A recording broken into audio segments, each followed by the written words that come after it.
মাত্র 20 টাকা করে কেজিতে 10 কেজি আমি টমেটো নিয়ে এসেছি আমার হাজবেন্ডকে নিয়ে। তো আমার ছেলে যেহেতু টমেটো সস খুবই বেশি পছন্দ করে, তো আমি বাইরে থেকে কিনে আমি মানে কুলাতে পারি না, এত বেশি সে পছন্দ করে। তো এখানে আমি কেটে এগুলোকে আমি পানি ঝরিয়ে নিয়েছিলাম। এখানে দিয়েছি রসুন, পেঁয়াজ আর হচ্ছে বিটরুটটা কালার কাজ করবে, প্লাস আপনার টমেটো সসটা খুবই ঘন হবে, কোনো প্রকারের কর্নফ্লাওয়ার প্রয়োজন হবে না। তো এখানে দারচিনি, এলাচ, লবঙ্গ, তেজপাতা, বিট লবণ আর এমনি টেস্টের জন্য লবণ দিব। আর হচ্ছে যে আদা বাটা, চাইলে রসুন বাটাও দিতে পারেন। এগুলো দিলেই এমনিতেই কিন্তু ঘন হয়ে যায়, আলাদা কিন্তু কর্নফ্লাওয়ারের কোনো প্রয়োজন হয় না। কর্নফ্লাওয়ার দিলে আপনার বেশি দিন টমেটো সসটা ভালোও থাকে না।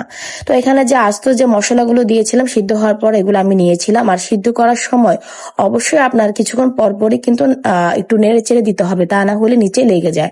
তো ব্লান্ডার করার পরে আমি এখানে শুকনো মরিচের গুঁড়ো, তারপর হচ্ছে চিনি আর হচ্ছে সিরকা। তো এই 10 কেজি টমেটো সসের মধ্যে আমি আরো 2 কেজির মতো আমি ডিপ ফ্রিজে রেখে দিয়েছি। তো এখানে আমি যে চিনি এর লবণ ব্যবহার করেছিলাম আমার একটু কম লেগেছিল, আমি কিন্তু পরে আবার চিনি, লবণ, তারপর মরিচ এগুলো আরো কিছু অ্যাড করেছিলাম, যদিও এটা ভিডিওতে দেখাইনি। আর একটু পরপরই নাড়তে হচ্ছে, কারণ ছেড়ে দিলেই কিন্তু নিচে লেগে যাচ্ছে। তো দেখেন কালারটা এত বেশি সুন্দর লাগছিল, জাস্ট মানে বলার মতো না। এটা বাস্তবে আরো বেশি সুন্দর লাগছিল, সেটা ভিডিওতে দেখা যাচ্ছিল না। যাই হোক, আমি এখানে কাচের পাত্রে নিয়ে নিচ্ছি। আমার কাছে আরো অনেকগুলো এরকম কাছের সসের বোতল ছিল, আমি সেগুলো তো খেয়ে দিচ্ছি।